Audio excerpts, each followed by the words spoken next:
Nah, kita belajar game teori nih. Game teori itu bukan sebatas cuman pilihan ayah atau ibu gitu, tapi lebih ke cara pikir kita pilih yang terbaik gitu. Jadi game teori ini simpelnya membuat keputusan terbaik. Nah, biar ente bisa ini ya, cara pikir. Nah, kayak gini. Nah, contoh ayah sama ibu nih, ente disuruh pilih. Nah, ayah nih kayak gimana, ibu ini kayak gimana. Jadi ente ini berpikir nih, oh kalau ane ikut ibu ente kayak gimana, ikut ayah ente kayak gimana, atau keduanya, kan gitu. Jadi kalau dibuat pilihan kan itu termasuk memecah belah ya, paham kan? Kalau ada pertanyaan pilih ayah atau ibu kan membuat pertanyaan yang berusaha kayak memecah belah kan dari ayah, dari pihak ibu kan. Nah, ini kan game teori jadinya.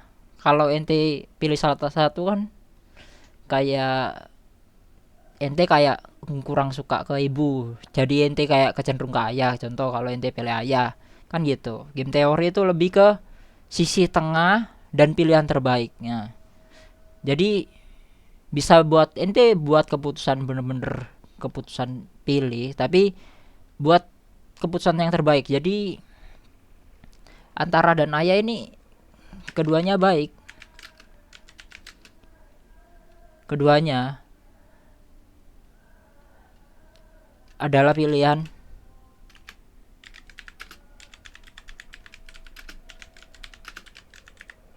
iya kan? Tapi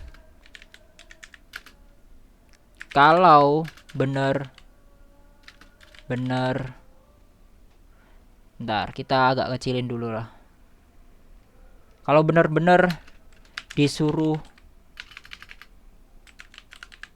pilih, kita pilih yang terbaik atau buka kurung ya, jalan tengah. Jadi pilihannya kita nggak pakai tapi kita jalan tengah. Oh, aneh tetap ibu sama ayah gitu. Contoh. Tapi ini bukan termasuk jalan tengah, ini bukan termasuk pilihan ya. Pilihannya kan cuman sebenarnya kan ayah ibu, tapi keduanya butuh. Nah, itu yang memecah belah kan. Tujuannya kan ada pertanyaan pilih ayah atau ibu kan itu terbentuk karena untuk memecah belah kan. Nah, kayak gitu. Nah, ini juga sama nih. Kayak gini. Contoh dunia sama akhirat. Ini keduanya pilihan baik. Kalau ente terlalu kecenderung dunia, ente akhirat juga bosok kan. Nah, jadi keduanya ini harus seimbang kayak gitu. Ini positif negatif. Jadi kalau ente terlalu positif, ente nggak mikir negatif, ya ente bisa ditipu. Contoh, kalau ente terlalu negatif, ente positif ente nggak dapat nih cara pikir positifnya, ente bakal nggak dapat kayak gitu. Kayak kecenderungannya itu nggak berdampak ke yang bagus lah jadinya.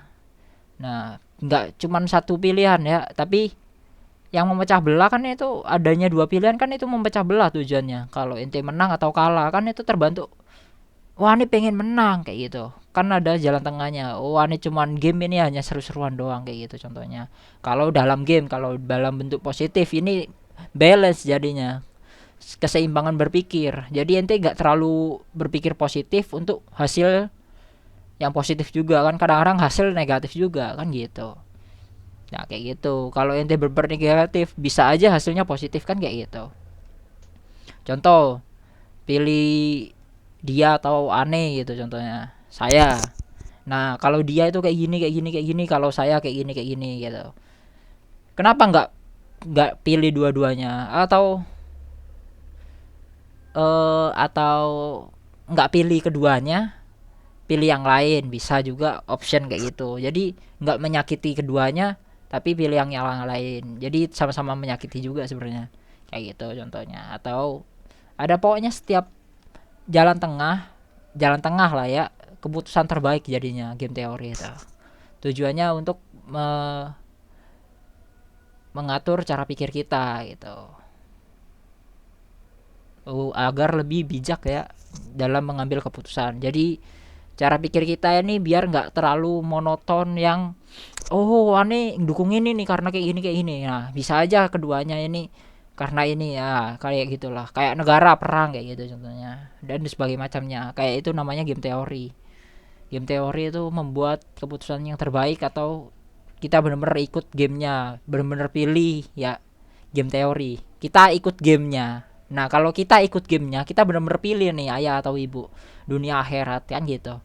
Tapi ini kan termasuk manipulasi ya, memecah belah game teori bentuk pilihan itu.